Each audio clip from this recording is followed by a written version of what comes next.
We got to a break in the material, and we have verse 35.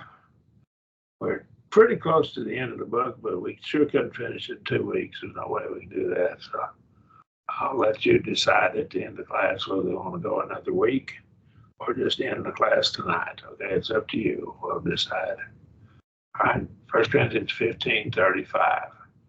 And whose turn is to go first? Is it Shane? I think it's my turn. Oh, Shane can take it. Yeah, that's great. Okay.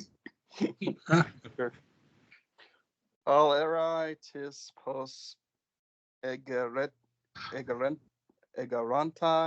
oi necroi poio de somati ercontai. But a certain one will say,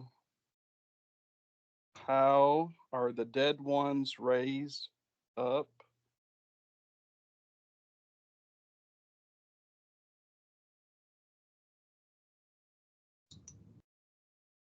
How are the dead ones raised up? And in what manner of body do they come? Okay. All right. So they're going to say that.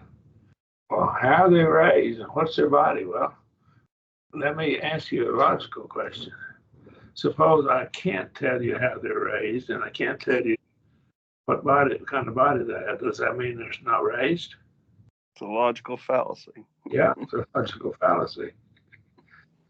Just because I can't explain something doesn't mean it doesn't happen.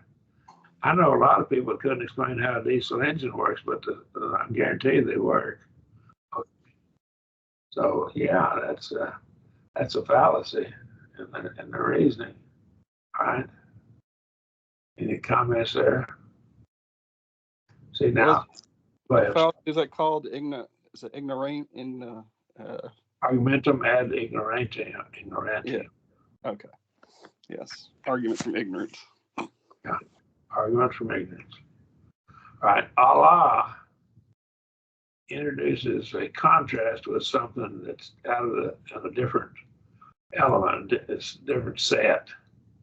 And so a may and the accepted elements with it is a potential member of the negated set. But in the case of Allah, it's not a member of the original set, it's a new element, see? So this is something new. Let's back up to the prior verse and see what it's a contrast to. Wake to soberness, righteousness, and sin not, for certain ones have no knowledge of God. I speak this to make it a shame. Some will say, now this is a new thought, that's what he's saying. So here's a new thought. He's going to introduce the objections that they're making. And again, we see they're actually committing a logical fallacy. What manner of bodies? And so here's argument.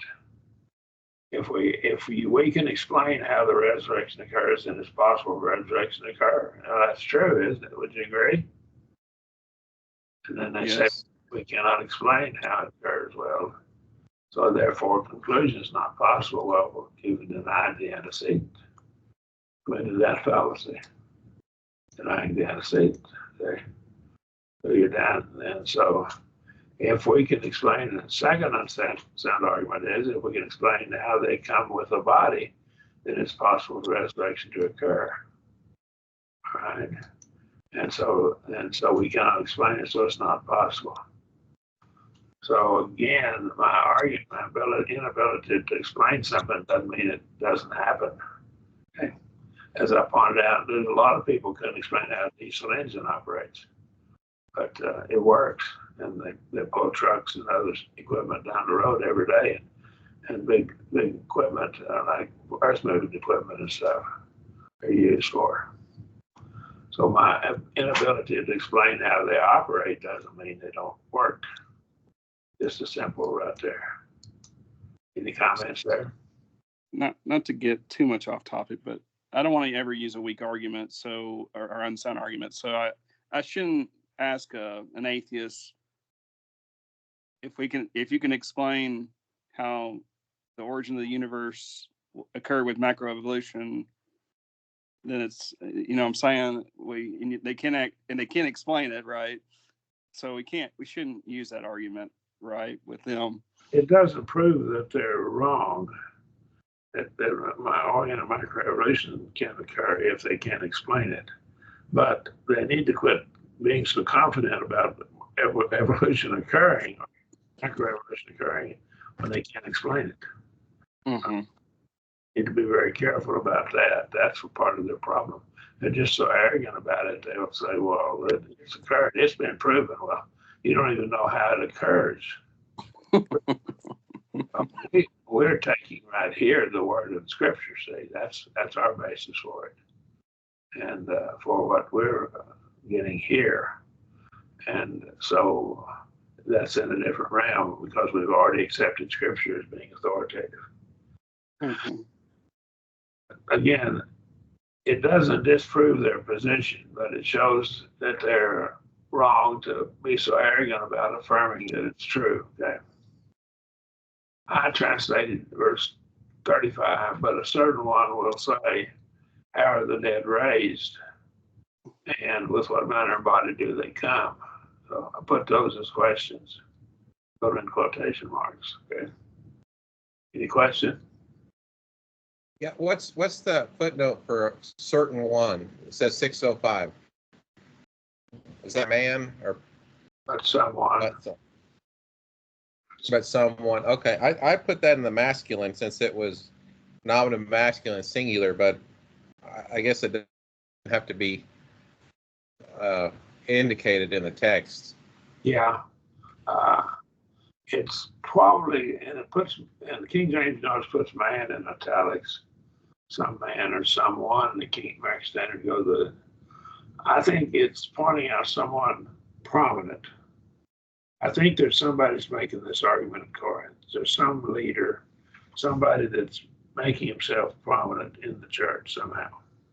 And the church knew who he was talking about. Okay. Yeah. I was just looking on the translation, nominative masculine singular. So I was trying to indicate masculine in that, but it doesn't appear like it would make a difference in the text either way, Right. Whether a man said that or a woman said that. Right. But here, the King James went with the word man, but notice it's in italics up there. So they added. Okay. So you're not far from the King James. Okay. It's a good translation. I'm not knocking it at all. It does have some of the language is kind of old, but you can get a good English dictionary and figure out the words. But you need, I would prefer.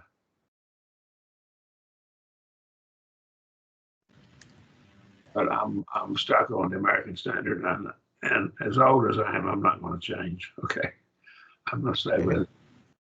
I don't have. If I live another 20 years, I'll be most fortunate.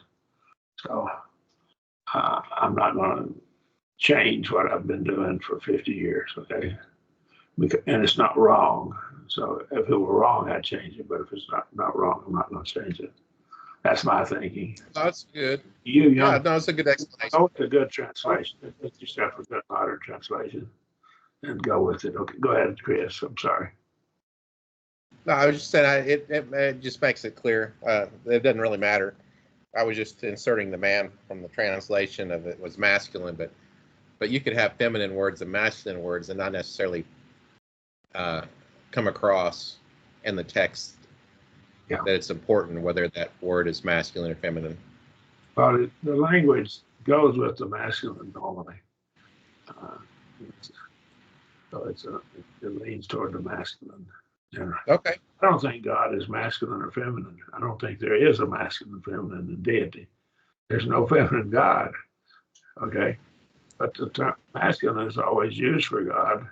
And so I always go with it for the reason that I think he's distinguished between men and women. And we do have gender in humans, but God deity doesn't. Mm-hmm. But the Bible always uses God in the masculine. The true God, of course, not false gods, goddesses. Okay. All right. Okay, verse 36. Who did that first one? Was that Shane? Did we pour it on you? Good. That was me. Okay. And who was the next one in turn? Shane. I'll take the next one. Okay, Chris. Okay. All right. Ephron su ho seperes u zopoi etai eon me apothene. And I have a you fool, what you sow does not come to life unless it dies. So it doesn't come to life unless it dies. All right. Now, the King James and American Standard has quickened. All right, it's that to die. Have you ever cut your fingernails off into the quick and you can rub your finger over it and feel it? There's still feeling there. See, that's probably what the term quicken comes from. There's feeling left. See, and so he says, "You thou foolish one, you foolish one, you're not thinking clearly." Notice the definitions. Highlight all of that. This is a different word than Jesus used in Matthew 5:22. Kind of keeps that in mind. It's Alpharon and it's Moros in Matthew 5:22. But the accent is different even in Moros in Matthew 5:22. And it indicates that you think the person is worthless. Nobody is worthless if Jesus died for them. And he died for the sins of all potentially. So they're not worthless. Their soul is not worthless. If Jesus wants them to be saved and he shed his blood for them. So that's proof that they're not worthless to me. That's my proof. All right. I got a question. Yes. I see it. So moros is used in other New Testament texts. So I don't know how to put it this way. How do we answer the skeptic who would say that this is, an alleged Bible contradiction, and that the New Testament writers use the word foolish in other New Testament texts, and yet Jesus said you shouldn't call somebody a fool. You see what I'm asking? Well, I think the answer to that is clear. It's if you look at the accent marks on Moray in Matthew 5:22, it's got a different accent mark on it. Okay. And it has a different meaning. I think it's you are worthless. I think it entails someone is worthless. The first of the book. It says more.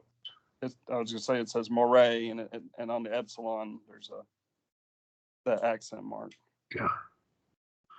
So I think there's a difference in it, and that's what the various Greek authorities claim. There's a difference in the meaning of it, and it's indicated you think the person is worthless, right? Of no value, totally worthless. I'm not going to say somebody is worthless, but if Jesus died for them, I'm not going to do that. Right? Any other comments or questions? Right. Okay.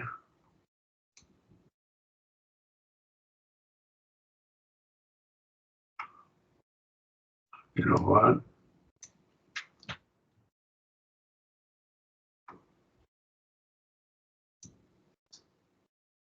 Is that better? Yeah, notice it didn't have an accent. Verse 37. Now, let's go back to this. Can I ask a question on 36 real quick? Sure. I was looking at the Sue, you, second person singular. So is he pointing back to this certain person? When he says you fool, he's pointing the finger back at this certain one who is prominent but unnamed. I think he is. Whether it's, I mean, this could be an actual person or everybody who represents this person. But You're, it looks like he points the finger back. You foolish unnamed one that everybody knows who you are. you're not thinking clearly. That's what I would say to him. You're irrational in your thinking. And here's the first definition: without reason. You're not reasoning well. First of all, we've already pointed out his reasoning commits a fallacy of appeal to ignorance, and his argument would deny the antecedent, I believe. I think that's what we concluded if we put it into an argument form. So he's not using good reasoning. And the Greeks were prided themselves in being able to reason well because logic was taught to them. They understood it. And I think he's telling them, hey, look, you're not very reasonable. You're unreasonable. I think that's what he means by the foolish one, that is translated in the American Standard. Probably a little better rendering than the King James. Okay. The fool is not wrong, though. I don't think it's necessarily wrong.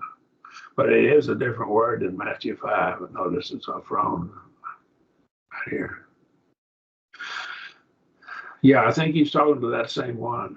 And I think it's without reason in your mind, see, alpha privative and a frame, the mind, the lack of common sense perception of reality of things, natural and spiritual. You're just not using good common sense. Right? You're a Greek. So we could say You should use logic, okay? So let me start. Go ahead. I'm sorry. yeah, so you could just translate that, you illogical one. I mean, it's evocative, but it's just something out there that catches their attention. You unreasonable one, you illogical one. Yeah, I think so. Okay. That's what I'd say. Right. And of course, Thank you. The word in Matthew 5:32, of course. Matthew 5:22, I'm sorry. 5:32 is marriage divorce, okay. All right. So it's not quicken. Now, here with the word quicken, except it die, we get the wrong view of death if we're not careful. We got to go define death. It's a separation, say, of body and spirit. So there's a sense in which that seed dies. It changes from one state to another, what he's saying. So what you sow changes and looks different. And he's kind of answering the fact that you're being sowed in the ground. And so our body gets planted in the ground when it comes forth. We're going to come forth as a new body, right? I hope my body in heaven doesn't have all the frailties that my body now has. You know, I could, whenever I was young, I could bend my foot up and almost touch my face with it. But I couldn't even get near that now. My body's too stiff. Okay. All right. All right. Any question now? I'm sorry, I got off. I try to say, you foolish one, and illogical, unreasonable would be good too. That which you yourself sow is not made alive unless it dies. It has to separate, change its state. Right? Right? Verse 37. James, could you do that one for us? Yes, sir. Hi ho, spires, uto somato, genes somenon, spires ala gumnon kokon, hukoi situ dinos ton loipon. And I translated that as, and what you sow is not the body, that is the one which will be coming, but you are sowing a naked seed, if perhaps wheat or something of the rest of the other seeds. Okay. See, gumnon is naked seed. See, a bare seed is naked. So what you're sowing is not, when you sow something, you should see that it's different. It's going to look different. Again, I see one of the problems. We have a problem in the church there. The Greeks had a trouble even believing in a resurrection. And we see that in Acts 17. And we see it in the influence of the Greek philosophy upon the Sadducees. So the belief in the resurrection is kind of, well, so he's asking this question. It might be that this fella didn't understand the resurrection very well. I think he didn't. It's my thinking. And with his background, his Greek background, he might have still had some questions, even though he had obeyed the gospel. So, so sometimes we bring baggage with us out of our background. Okay, we get some background that provides baggage. I know a man that became a member of the church, but he had been a geologist, and he couldn't get his geological background and the old earth and stuff like that. He couldn't get that out of his thinking. Does that make sense? So he had this other problem here.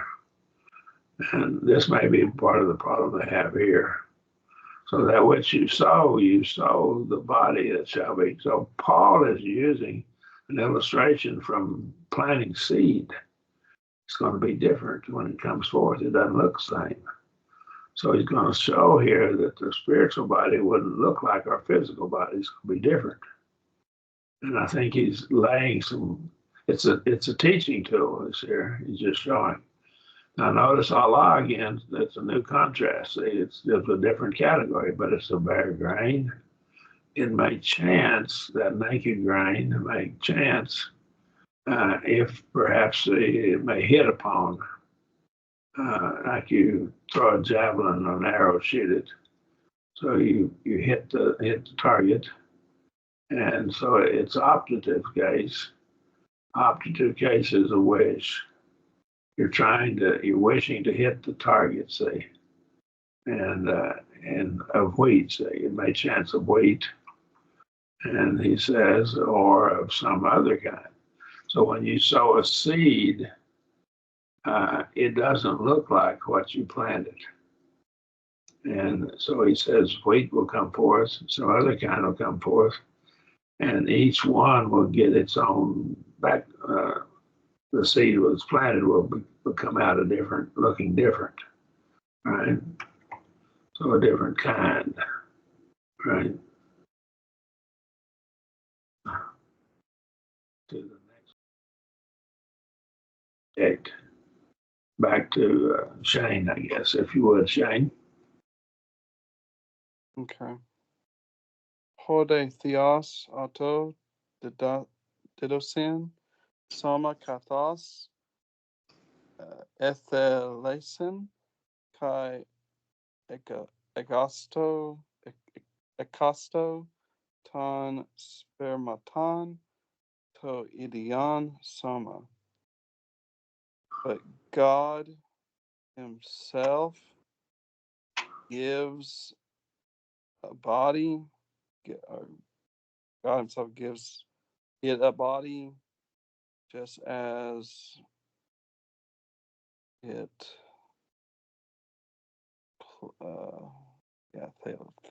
pleases him, and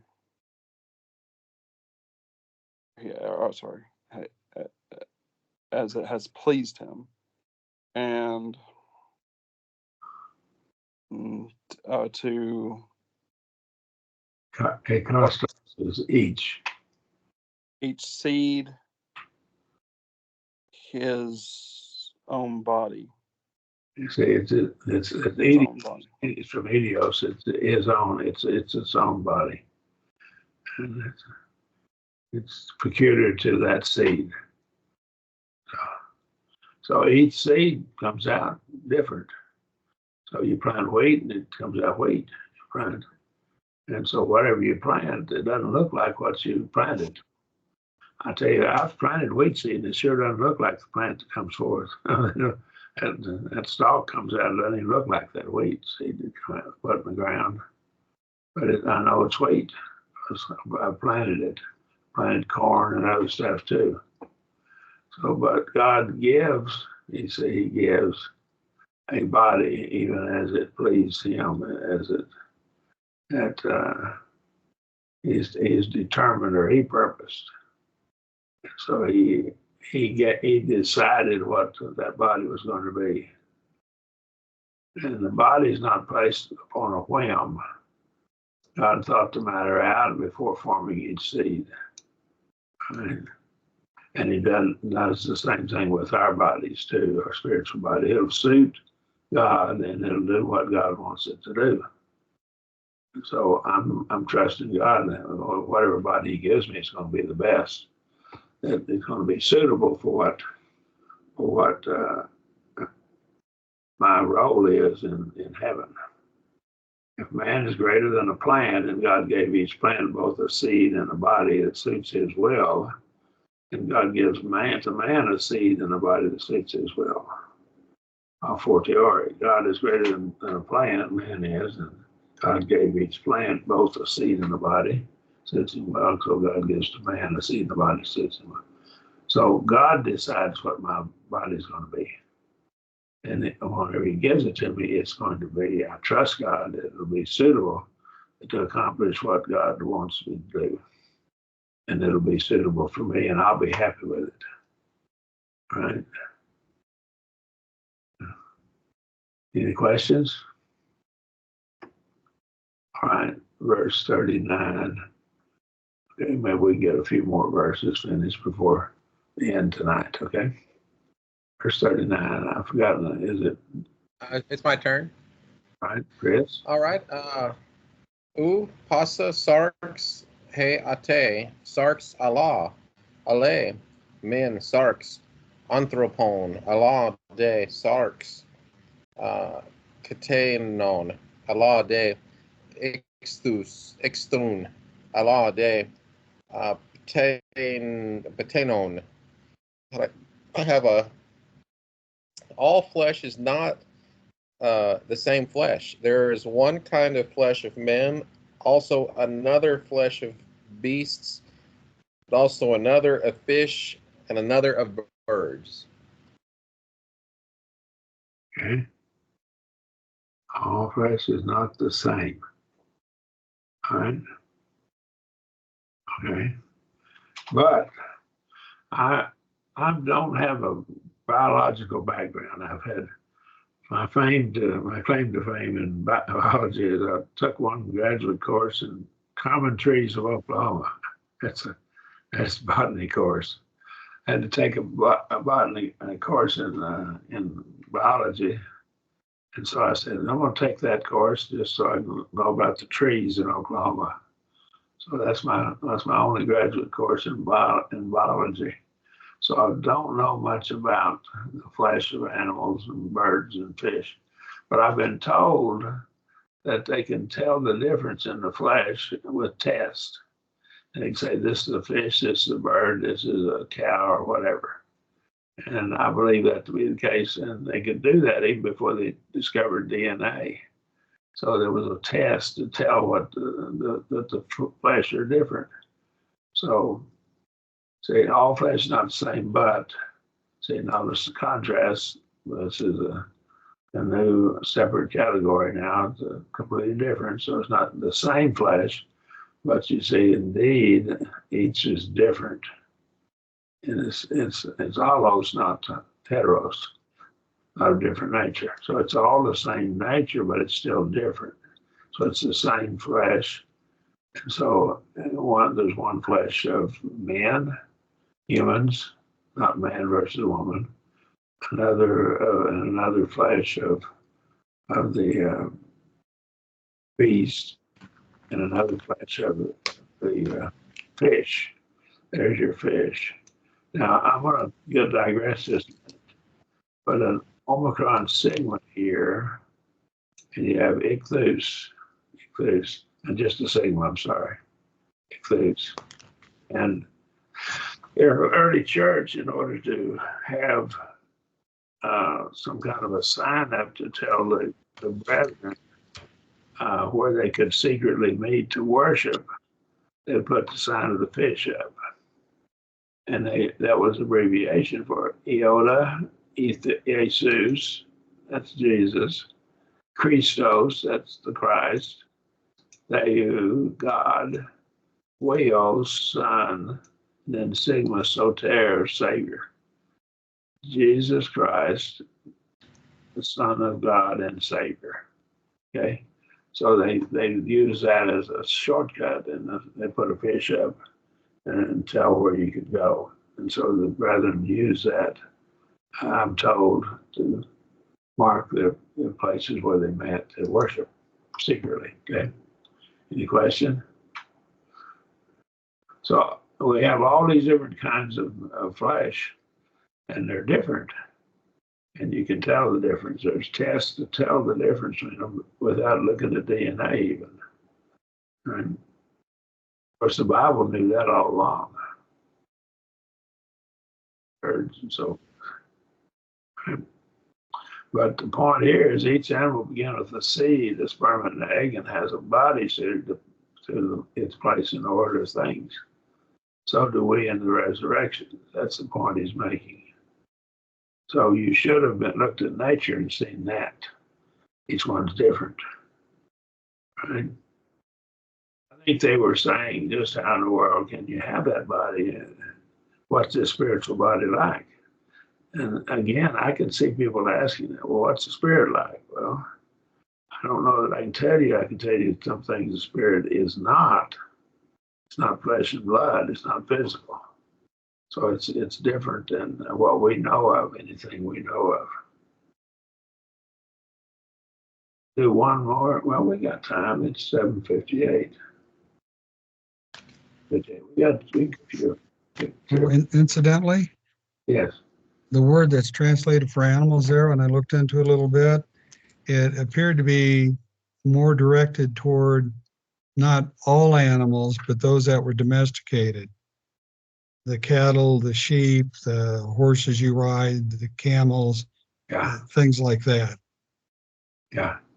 Well, but that would be things he's familiar with. Yes. That's probably why that's used. It really doesn't matter which it is, but that's probably why it's used. I would suspect, and that I believe you're correct on that too. Right? It's kind of interesting. He would single them out. Yeah. These are things you're aware of. You're familiar with them. Yeah. You're familiar with the animals, sheep and goats, and maybe donkeys and horses and camels. And but you're certainly familiar with fish because they ate a lot of fish. Everybody could see birds flying around, so he could see all of those animals. So he was familiar with them. It wouldn't have been very good to talk about an octopus or a squid. He might not have ever seen a squid or an octopus. Okay, but it would have still served the purpose, but it wouldn't have been familiar with him. He'd say, "What's an octopus?"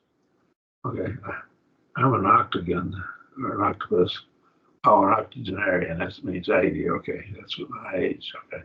I just thought it was interesting. He uses, land animals, sea creatures, and then, birds in the sky. So those that fly in the sky. But he got all three of areas, didn't he? Land, sea, and air. Okay. Any other questions or comments? Those are good observations. All right, let's try verse 40. Are we back to Shane? Maybe. I'll try. Kai somata epurania, kai somata epigeia, al hetera min he ton epuranion doxa hetera de he ton epigeion. There are heavenly bodies and land body, earthly bodies, but another other one of the heavenly glory. Wait, glory. Okay, I need some help on this one. There is a difference. See, different deed is what. Someone help us out here. Anybody? One of heavenly glory and another of the earthly. Yeah, and they're different. See, the glory of the heavenly is different than the glory of the earthly or the terrestrial. Upon the earth, see, that's upon the earth right there. Right there, F-A, upon the earth. So they're different in nature, those two glories. He's contrasting the, he has just given bodies that are terrestrial. And he's given the birds and the fish and the domesticated animals probably. And so he said these are all terrestrial, and they have one glory. But the heavenly, we're going to have a heavenly body, and so it's different than theirs. And he's going to lay out here. So there's a difference in them, but they're different. Their bodies, they're different in nature. So those physical bodies that you see, the fish and the birds and the domesticated animals, they have a body and they come forth, and they have a glory. The word glory is in italics, if you notice that, in the second one, right? But I think it's implied, so we put it in italics. The glory of the terrestrial is another, so he is now. They're gonna argue about it. I can see the bodies of fish and birds and domesticated animals, but it's a different glory. It's a different nature. It's different, right? But it still has a body. It's celestial or do with things in heaven. Is not a physical place. It's a place in spiritual realm. Right.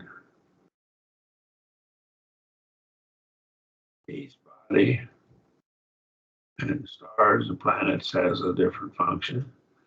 Each function serves God's purpose. So our bodies serve a purpose. The resurrection of bodies are likely celestial bodies. Right. Up in this celestial, probably some think that could be stars, stars and planets, or it could be our resurrection bodies that he's talking about. I think he's talking about the resurrection bodies. Right? Is one, let's see what I put here, one of a different nature, heteros. All right, any questions? Who was the last one that did it now? Me. It's my turn, I believe. What aspect of glory do you think is being stressed there in verse 40? I think even a body of a fish is glorious because God created it. Okay. And the body of a bird and so forth. And I just look at the beauty of the creation of God in the birds, for example. An owl's wings flare up in the back so that he doesn't make any noise when he's flying. And he doesn't fly as efficiently, but it gets rid of the noise. Very silent, so he can catch what he's trying to catch. And I see the glory of God in his design of that. I picked an owl out just as an illustration that's floating on its wings. And they curl up on the back. And that makes him silent when he flies, so that they can't hear him coming and catch him. Mice can and stuff. He's going to catch. All right. I see the glory of all that God has created. And the terrestrial has one glory in it. And if God did it, it's glorious. That's my thinking. I don't know. What do you think? Well, I wasn't exactly sure, but I think your explanation's probably consistent with what's there. Because the next verse has the glory of the sun, the moon, the stars, that sort of thing. And those certainly have their own splendor. Yeah. It's just sad how the Mormons took this and ran with it and made their whole eschatology system out of these two verses here. With the three kingdoms. Yeah. Celestial, terrestrial, and celestial. Yeah. Okay. So I'll go ahead and read verse 41 then. Okay, if you would, please. Ale doxa ilion kai ale doxa selenes kai ale doxa asteron aster gar asteros diafere endoxe.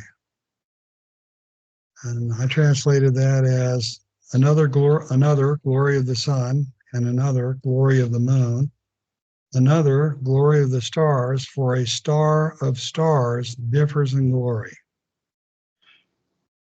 You know, that was not known until recently. I mean, they didn't know that. They didn't understand. They thought all stars were pretty much the same, but they found out they're different. Each one has a different glory. Isn't that interesting? Okay. And that just boggles the mind to think about that every star is different. There's billions of stars.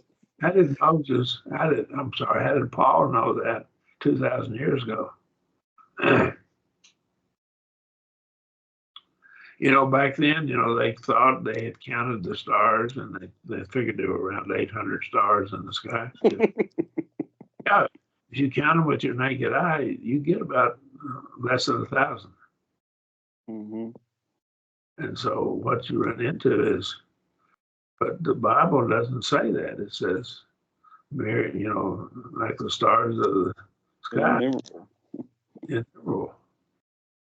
And yet, when they count them, and so, but the Bible had it all right all along.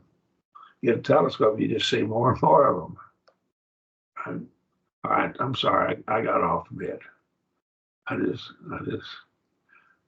want to convert the atheists so much, but some of them are not convertible, right?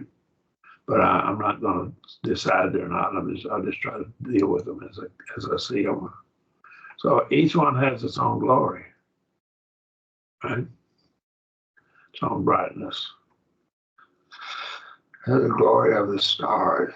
Each star has its own glory. They differ. So they're different. They carry different ways and different from star to star. So the glory here is different than the glory of the flesh or the glory of creation. You're referring to brightness in this case. Yes. But okay. The brightness would make the star glorious, I would assume. Okay. Yeah, agreed. Each celestial body has a purpose. Sun, moon, stars, for example, all have a purpose. Now, I may not understand their purpose, but I believe God had a purpose for it. The Jovian planets, they may be comet sweepers and keep comets from coming in and killing us. They may take out and pull out the dust, planetary, the space dust, and let it not rain down upon us. So, and I don't know what all their purposes are. I'm just saying that's a possibility. The moon helps to have the tides and helps the earth. There's tidal rotation. There's 3 types of tides in the earth. There's tides in the water, and that keeps the ocean stirred up, and it's very good for it, for the life form in the ocean. The bottom of it would get real stagnant if it weren't. So it stirs the ocean. There's also tides in the atmosphere, in case you didn't know it. About 1/20th of a mile per hour, and it stirs the atmosphere. And then there's tides in the land of the earth, and it lifts it up and down every day. I don't understand all of these things, but I know that they occur, and the moon has purposes. Let me say one thing. I'm digressing now. I'm sorry. But the moon, if you take the moon, it's moving away from the earth, and there's some simple principles of physics on which it moves away. And so it's gradually moving away from the earth, just a little bit every year. And if they project back in time to say 1 billion years earlier, the moon would have been quite closer to the Earth. That poses a problem for the atheist because it would cause tides so high that it would kill the corals. Am I making sense? So they're in a quandary. They're in a pickle. They're in a dilemma. If the moon is not billions of years old, been circling the Earth for a billion years or so, if it's, they got a problem with their whole system. If it has been circling the Earth for over a billion years, it's going to kill corals and other stuff 400 or 500 million years ago because the tides will be so much higher. Tides will get higher and higher. It's a function of how close it is to the Earth. It's to the third power of the cube, but function of tidal forces are. Okay, so much for that. I'm sorry, I got off. But the atheist has problems with his whole system. All right. And do we have time for one? No, it's probably about time. I've talked too much. All right. Do you want to do one more? We'll talk about it. Let me get through. Do you have questions? I'll talk to you after we quit recording. I may do one more week. I'll talk to you. Questions?